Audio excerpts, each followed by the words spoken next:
ዜሮ ካፒታል የሚሰሩ 10 ምርጥ የቢዝነስ አማራጮች በኢትዮጵያ።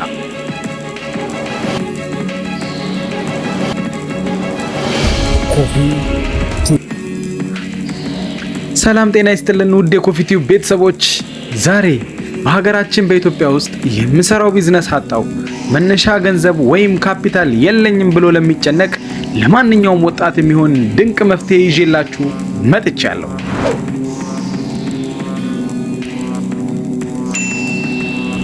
ብዙዎቻችን ቢዝነስ ለመጀመር በእጃችን ላይ በመቶ ሺዎች የሚቆጠር ብር ሊኖር ይገባል ብለን እናስባለን።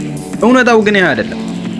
በዚህ ዘመን በአእምሯችሁ በስልካችሁና በችሎታችሁ ብቻ በመነሳት አንድም ሳንቲም ወይም በዜሮ ብር ካፒታል ወደ ትልቅ ኢንቨስትመንት ወይም ባለሀብትነት ሊቀይሯችሁ የሚችሉ 10 ምርጥና የተረጋገጡ የቢዝነስ አማራጮች አሉ። ከነዚህ 10 ቢዝነሶች ውስጥ በተለይ የመጨረሻዎቹ 3ቱ አማራጮች አሁን ላይ በኢትዮጵያ ገበያ ውስጥ እጅግ ከፍተኛ ፍላጎት ያላቸውና በፍጥነት የሚያድጉ ናቸው። ይህንን ቪዲዮ እስከ መጨረሻው ከተከታተላችሁ ከነገ ጀምሮ የምትሰሩትን የራሳችሁን ስራ ታገኛላችሁ። አብራችሁን ቆዩ።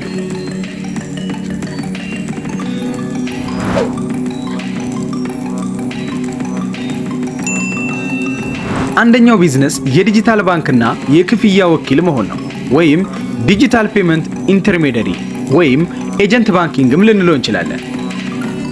አሁን በኢትዮጵያ የዲጂታል ክፍያ እንደ ቴሌብርና ኢብር እንደዚሁም የባንክ መተግበሪያዎች በከፍተኛ ፍጥነት እያደጉ ነው።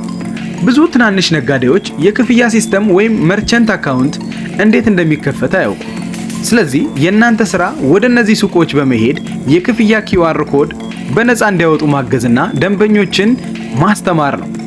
ባንኮች አዳዲስ ነጋዴዎችን በስማቸው ስታስመዘግቡ ጥሩ ኮሚሽን ይከፍሏቸዋል። ሁለተኛ፣ የማህበራዊ ሚዲያ ገጽ አስተዳዳሪ ወይም ሶሻል ሚዲያ ማኔጅመንት።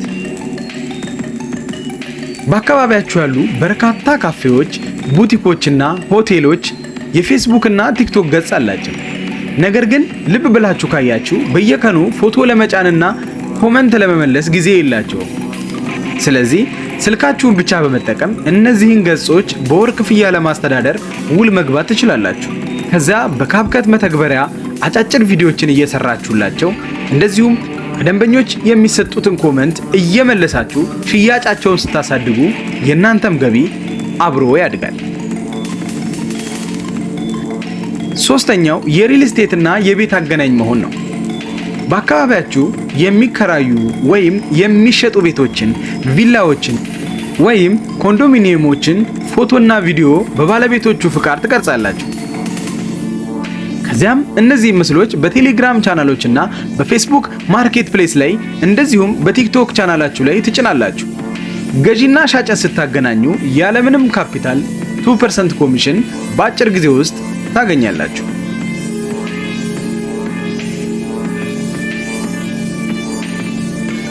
አራተኛው የይዘት ፈጠራና ስክሪፕት ጽሕፈት ነው።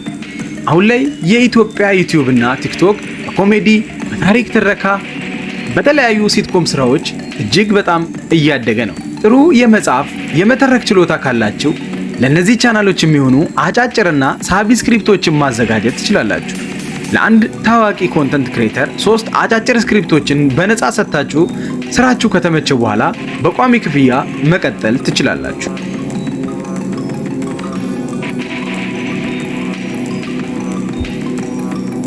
አምስተኛው የማስተማርና የአሰልጣኝነት አገልግሎት ነው። እናንተ ጎበዝ የሆናችሁበትን ትምህርት ለምሳሌ አካውንቲንግ፣ እንግሊዝኛ ቋንቋ፣ የኮምፒውተር ክህሎት ወይም የቪዲዮ ኤዲቲንግ ለአካባቢው ተማሪዎች ማስተማር ነው። የተደራጀ የ12 ሳምንት የኮርስ ማውጫ ወይም አውትላይን በማዘጋጀት ፕሮፌሽናል በሆነ መንገድ ተማሪዎችን በየቤታቸው እየሄዳችሁ ማስተማርና ቋሚ ገቢ ማግኘት ትችላላችሁ። ስድስተኛው የዲጂታል ምርቶች ሽያጭ ወይም ድሮፕ ሺፒንግ ነው። በመርካቶ ወይም በሌሎችም በአካባቢያችሁ ባሉ በትላልቅ የጅምላ መሸጫዎች ያሉ ዕቃዎችን ለምሳሌ ጫማዎችን፣ ቦርሳዎችን፣ ኤሌክትሮኒክስ ዕቃዎችን ፎቶ በማንሳት በራሳችሁ የሶሻል ሚዲያ ገጽ ላይ ታስተዋውቃላችሁ። ትዕዛዝ ሲመጣ ከጅምላ ሻጩ ላይ ወስዳችሁ ለደንበኛው በማድረስ ዴሊቨር በማድረግ መካከለኛ ላይ የሚገኘውን ትርፍ ያለምንም ካፒታል መሰብሰብ ትችላላችሁ። ሰባተኛው የፎቶና ቪዲዮ ኤዲቲንግ አገልግሎት ነው። እንደ ካፕከት ያሉ ነፃ የሞባይል መተግበሪያዎችን በመጠቀም ፕሮፌሽናል የቪዲዮ ኤዲቲንግን መለማመድ ትችላላችሁ። እንደ ሱኖ ኤአይ ያሉ የባለሙያ መተግበሪያዎችን በመጠቀም ልዩ የጀርባ ሙዚቃዎችን በመፍጠር ለተለያዩ ፌስቡክ እና ቲክታክ ገጾች ማራኪ የማስታወቂያ ቪዲዮዎችን ሰርታችሁ በክፍያ መረከብ ወይም ማስረከብ ትችላላችሁ።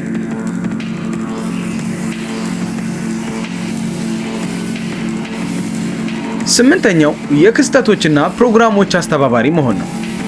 ለምሳሌ ለልደት ፕሮግራሞች፣ ለምርቃት ወይም ለትንንሽ ስብሰባዎች የሚሆኑ ቦታዎችን አዳራሽ ወይም ካፌ፣ ኬክና ጌጣጌጦችን ከተለያዩ ድርጅቶች ጋር በመነጋገር ታቀናጃላችሁ።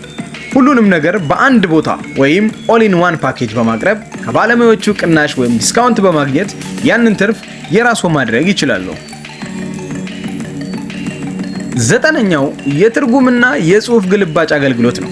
ከእንግሊዘኛ ወደ አማርኛ ወይም ወደ ሌሎች የሀገራችን ውስጥ ቋንቋዎች ጽሑፎችን፣ የቪዲዮ ድምጾችን መተርጎም ወይም የድምጽ ፋይሎችን ወደ ጽሑፍ መቀየር።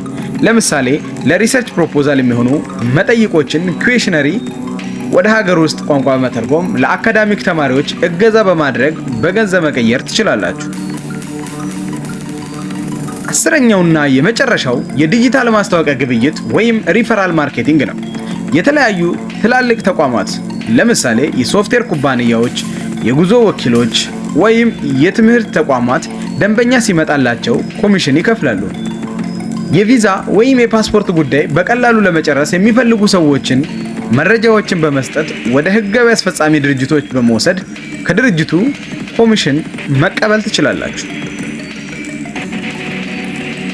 ውድ ወጣቶች እንደተመለከታችሁት ቢዝነስ ለመጀመር ዋናው የሚያስፈልገው ገንዘብ ሳይሆን ፍላጎት፣ ታማኝነትና የፋይናንስ ዕውቀት ወይም ፋይናንሻል ሊትሬሲ ነው። ከነዚህ 10 የቢዝነስ አማራጮች ውስጥ ለናንተ የሚስማማውን የቢዝነስ ቁጥር አሁኑኑ ኮመንት ላይ ጻፉልኝ። በብዛት ለተመረጠው ቁጥር ዝርዝር አጀማመሩን በሌላ ቪዲዮ ይዤላችሁ እመጣለሁ። ይህ መረጃ ስራ ለፈቱና አዲስ ነገር መጀመር ለሚፈልጉ ጓደኞቻችሁ ሁሉ እንዲዳረስ አሁኑኑ ሼር አድርጉት። ስለ ባንክ ምርቶች፣ አዋጭ የቢዝነስ መንገዶችና የፋይናንስ ዕውቀቶች ሁልጊዜም ጠቃሚ ይዘቶችን ይዤላችሁ እመጣለሁ። ኮፊ ቲዩብ አሁኑኑ ሰብስክራይብ ማድረጋችሁን እንዳትረሱ። በሌላ ቪዲዮ እስክንገናኝ ሰላም ሁኑ።